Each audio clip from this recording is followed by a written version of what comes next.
ఇక్కడ ఇంత కలెక్షన్ ఉంది, ఇంతమంది షాపింగ్ వచ్చారు. మరి వీరందరికీ కూడా ఇలా మధ్య మధ్యలో వాటర్ ఇవ్వడము, స్నాక్స్ ఇవ్వడము, లంచ్ ఏర్పాట్లు చేస్తున్నారు కదా. మరి వాటి పరిస్థితి ఎలా ఉంది, ఏం కథ అని తెలుసుకోవడానికి వారాహి సిల్క్స్ అధినేత మందీప్ గారు ఇక్కడే ఉన్నారు. ఆయన అడిగి మీకు ఆ వివరాలన్నీ కూడా అందజేస్తా. హాయ్ మందీప్ గారు. థ్యాంక్ యూ అండి. బాగున్నారా? మీతో నేను చాలా విషయాలు మాట్లాడండి.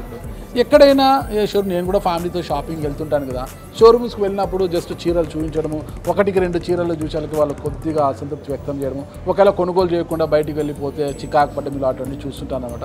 10 చీరలు చూసిన తర్వాత ఇంకా నచ్చకపోతే 11వ చీర అన్నా కూడా వాళ్ళు ఇబ్బంది పడతారు. కానీ మీ దగ్గర అవన్నీ ఏం లేకోకుండా ఎన్ని చీరలు కుప్పలు చూస్తున్నా చాలా హ్యాపీగా చూపిస్తున్నారు. ఇవన్నీ మనం పక్కన పెడితే ముఖ్యంగా నేను విన్నది, మీ దగ్గరికి ఒక్కసారి అడుగు పెడితే వెల్కమ్ జ్యూస్తో పాటు ఇవ్వడంతో పాటు అలా వాళ్ళని హ్యాపీగా తీసుకొచ్చి సీట్లలో చైర్లలో కూర్చోబెట్టి వాళ్ళకు నచ్చిన డిజైన్లు, వాళ్ళకు నచ్చేంత వరకు డిజైన్లు, మీ దగ్గర ఉన్న అన్ని కలెక్షన్లు ఖచ్చితంగా నచ్చుతున్నాయండి చూపించడంతో పాటు సమయానికి వాళ్ళకి మధ్య మధ్యలో స్నాక్స్ ఇవ్వడము, కాఫీ టీలు ఇవ్వడము, భోజన ఏర్పాట్లు కూడా చేస్తున్నారంట.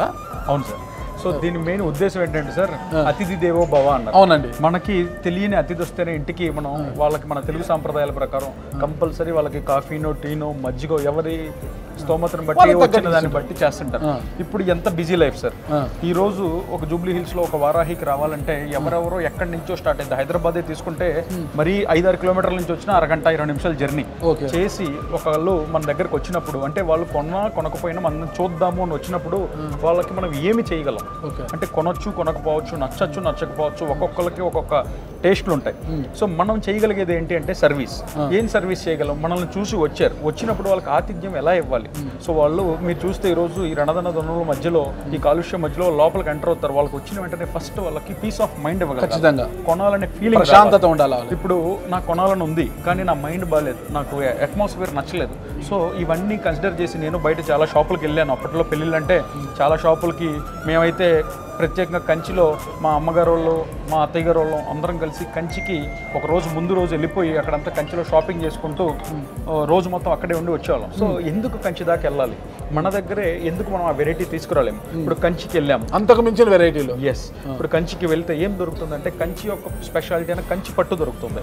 కానీ మళ్ళీ సంగీతం, మెహందీ, రిసెప్షన్, ఈరోజు పెళ్ళంటే ఎన్ని నెంబర్ ఆఫ్ ఈవెంట్స్ అనేది మాటల్లో చెప్పలేము. సో వీటన్నిటిని దృష్టిలో పెట్టుకొని అండర్ వన్ రూఫ్ అంటే బెనారసి, పైతాని, గద్వాల్, పోచంపల్లి, ఇక్కట్, అన్ని రకాల పట్టు, ఫ్యూజన్, పైతాన్ ఏదైనా సరే అండర్ వన్ రూఫ్ తెచ్చి రీజనబుల్ ప్రైజింగ్తో వేలాది డిజైన్స్ని ఒక రూఫ్లో ఇచ్చి సర్వీస్తో పాటు కస్టమర్కి మంచి ambience, best pricing, lots of designs. ఇంకేం కావాలి పెళ్లి కంటే? అంటే ఇది ఓపెన్ చేసి కరెక్ట్గా 1 నెల రోజులు కూడా కాలేదంటే మీరు నమ్ముతారు సార్. సో ఈ రెస్పాన్స్ ఇదంతా ఈ సక్సెస్ కారణం మా వారాహి కస్టమర్స్ సార్. ఏంటంటే వాళ్ళు ముందర వచ్చిన తర్వాత మేము చెప్పే స్లోగన్ ఒకటే, మీరు రండి, చూడండి, కంపేర్ చేసుకోండి, ఆ తర్వాతే కొనండి. ఊరికే కంచి అని వెళ్ళకుండా అందరినీ ఒక 30-40% కస్టమర్స్ని ఆపగలిగాం. పెళ్ళంటే చీరలకు కంచి వెళ్ళకుండా ఒక 40% ఆఫ్ ద కస్టమర్స్ని ఆపి మనం ఇక్కడి నుంచే మొత్తం అంతా కూడా షాపింగ్ చేసుకునేలాగా అన్ని సౌకర్యాలు. అంటే ఇంకొకటి కూడా ఉంది, పుణ్యక్షేత్రం కంచి కామాక్షి అమ్మవారు. సో అది కూడా దృష్టిలో పెట్టుకొని మన కలియుగ దైవం, ప్రత్యక్ష దైవం వెంకటేశ్వర స్వామి వారిని ఇక్కడ తీసుకొచ్చి దానికి తగ్గట్టుగా మన పంతులు గారిని కూడా ఇక్కడే రోజు మొత్తం పెట్టి ఎక్కడైతే ఆ కంచిలో కొనుక్కునే ఫీలింగ్ ఉంటుందో ఆ యాంబియన్స్ని, ఆ ఫీలింగ్ని, ఆ సర్వీస్ని మొత్తంతో ఒక దగ్గరే చేర్చడమే మా వారాహి సిల్క్స్ యొక్క లక్ష్యం. వ్యాపారమే చేద్దామంటే చాలా వ్యాపారాలు ఉన్నాయి సార్, కానీ ఇది లేడీస్కి సంబంధించిన సెంటిమెంట్. వచ్చారు అంటే 3 to 4 hours కూర్చున్నప్పుడు వాళ్ళకి రకరకాల అవసరాలు ఉంటాయి. సో మీరు నమ్మరు, ఆ వాష్రూమ్స్ కూడా మాస్టర్ బెడ్రూమ్స్ అంత పెద్దగా ఎందుకు డిజైన్ చేసామంటే కస్టమర్స్కి ప్రతి చిన్న పాయింట్ ఇది చాలా సిల్లీగా అనిపించదు సార్, కానీ అన్ని కొనలు దృష్టిలో పెట్టుకొని ఒక మాస్టర్ బెడ్రూమ్ అంతా వాష్రూమ్ డిజైన్ చేసి పెట్టాం సార్. ఎందుకంటే కస్టమర్ సర్వీస్, అతిథి దేవో భవ, వచ్చి దగ్గర నుంచి నమస్కారం దగ్గర నుంచి కస్టమర్కి ప్రతి అణువను కొనకపోయినా ఈరోజు కొనని వాళ్ళే మేము వాళ్ళని నెక్స్ట్ టైం టార్గెట్గా చేసుకొని వాళ్ళకి ఏం నచ్చలేదో వాళ్ళ ఫీడ్బ్యాక్ తీసుకొని నెక్స్ట్ అవి రిప్లినిష్ చేసుకుంటూ మళ్ళీ వాళ్ళకి అన్నీ అందుబాటులో పెట్టడమే మా మెయిన్ ఉద్దేశం సార్. ఇన్ని సౌకర్యాలు కల్పిస్తున్నారు, చాలా ఖరీదైన సౌకర్యాలు ఇస్తున్నారు.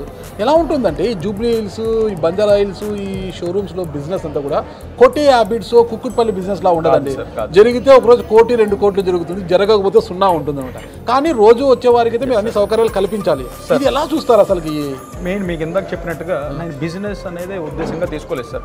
ఈ రోజు వస్తారు నాగరాజు గారు, మీరు మీ ఫ్యామిలీతో వస్తారు, మీరు ఎక్కడో ఇంటర్వ్యూలో బిజీగా ఉంటారు, మేడం వస్తారు.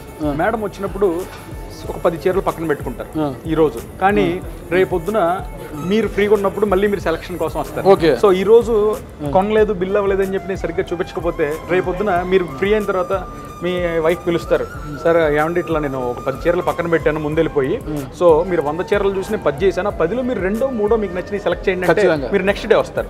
సో ఈ రోజు కొనలేదు కదా అని చెప్పి వాళ్ళకి సర్వీస్ ఇవ్వకపోతే రేపు ఎలా వస్తారు సార్? సో కొనకపోయినా ప్రతి కస్టమర్కి నా సర్వీసెస్ అనేవి అవైల్ చేసుకోమని చెప్తున్నాను సార్. ఈ సర్వీసెస్ ఏంటంటే నేను ఏదో ఫ్రీగా వాళ్ళకి ఇద్దామని కాదు, ఎక్కడెక్కడి నుంచో వారాహి అనే పేరు చూసి వస్తున్నారు కదా, ఆ పేరు చూసి వచ్చి ఈ రోజు అవసరం రాకపోవచ్చు, ఈ రోజు మన ఇంట్లో మనకు పెళ్లి లేకపోవచ్చు, రేపు ఎవరిదైనా పెళ్లి ఉంటే మీరేం చెప్తారు? మొన్న వారాహి సిల్క్స్కి వెళ్ళాను, బాగా చేశారు, బాగా చూపించారు, ఫస్ట్ వెళ్ళండి అంటాం. ఈ రోజు ప్రొడక్ట్తో పాటు సర్వీస్ కూడా చాలా మేజర్ అయిపోయింది సార్ ఇండస్ట్రీలో. ఒక చిన్న క్యాబ్ బుక్ చేసుకుంటేనే ఒక క్యాబ్ ఇంటికి వచ్చే సర్వీసెస్ ఇంటికి ఇలాంటివి విన్నప్పుడు మన కస్టమర్ మన దగ్గరకు వస్తున్నప్పుడు మనం వాళ్ళని ఎంత బాగా చూసుకోవాలి. సో ఆ ఉద్దేశంతోనే ఈ సర్వీసెస్ అన్నీ కూడా కొనకపోయినా మా స్లోగన్లో కూడా అదే చెప్పాను సార్. పెళ్ళైనా, పండగైనా, వేడుక ఏదైనా పట్టు చీరల ప్రత్యేక వేదిక వారాహి సిల్క్స్. సాంప్రదాయానికి, సౌందర్యానికి వారధి. అంటే మీకు ఆ స్లోగన్తో పాటు మా వారాహి సిల్క్స్, చీర అంటే వారాహి సిల్క్స్ అనేది నరనరాన చేయడానికి తెలుగు ప్రజలకి మా విశ్వ ప్రయత్నం కూడా సార్. ఒక రెగ్యులర్ షోరూమ్ లాగా, ఒక అందరిలాగానో కామన్ షాప్ లాగా పెడితే మా వారాహి ప్రత్యేకత ఏముంటుంది సార్? అందుకని చెప్పి ప్రొడక్ట్తో పాటు, పట్టు చీరతో పాటు దీనికి అందుకే సాంప్రదాయం, కస్టమర్ యొక్క సాటిస్ఫాక్షన్ కూడా ముఖ్యం. ఈ వీడియో ఒక ప్రత్యేకత కూడా మీ దగ్గర విన్నాను, ఇది నేను కొంత నమ్మశక్యంగా లేదు, మీరే చెప్పాలి. దీనికి గుజరాత్, రాజస్థాన్ నుంచి కూడా వచ్చి కింద చీరలు కొంటున్నారు. మేము కూడా ఆశ్చర్యపోయాను సార్. కస్టమర్ని జనరల్గా రివ్యూ అడుగుతాం. రివ్యూ అడిగినప్పుడు కస్టమర్ చెప్తున్నారు, నేను ముంబై నుంచి వచ్చాను, నేను ముంబై నుంచి వచ్చి పలానా హోటల్లో ఉండి ఇక్కడికి వచ్చా ఉన్నారు. సో మేము చెప్పాను అనమాట, మీరు కనుక ముందు చెప్పుంటే మేమే ప్రీ బుక్ చేసి మిమ్మల్ని ఫ్లైట్లో. అదే నేను అంటున్నాను, బయట నుంచి వచ్చే వాళ్ళు మీకు ఒకసారి ముందుగానే సమాచారం ఇస్తే ఎయిర్పోర్ట్ కార్ పంపించి పికప్ అండ్ డ్రాపింగ్తో పాటు వాళ్ళని స్టార్ హోటల్లో అకామిడేషన్ ఇస్తూ వాళ్ళ భోజన సౌకర్యాలు చూసుకుంటారంట. ఎక్కడ అసలు ఎంత సర్వీస్? ఒకటే సార్, మీకు ఇందాక చెప్పాను కదా, ఈ కంచి వెళ్ళే ఈ వాళ్ళందరినీ ఆపి ఒక 40-50% మెంబర్స్నైనా మనం కన్వర్ట్ చేయగలిగితే ఆ ఫీలింగ్, ఆ కంచిలో ఇచ్చే ప్రతి ప్రోడక్ట్ ప్రైసింగ్ అన్నీ మనం ఇక్కడ మెయింటైన్ ఎందుకు చేయకూడదు అనే ఉద్దేశంతోనే పెట్టాం సార్. అంటే నాకు ఒక 10 రూపాయలు లాభం తగ్గచ్చు, కానీ ఇది ఫ్యూచర్లో వాళ్ళందరూ కూడా పెళ్ళన్నా ఏదన్నా సరే మన వారాహి గుర్తొస్తుంది. సో ఆ ఉద్దేశంతోనే డెఫినెట్లీ మనం ఇవ్వాలి అనే ఉద్దేశంతో పెట్టాం సార్.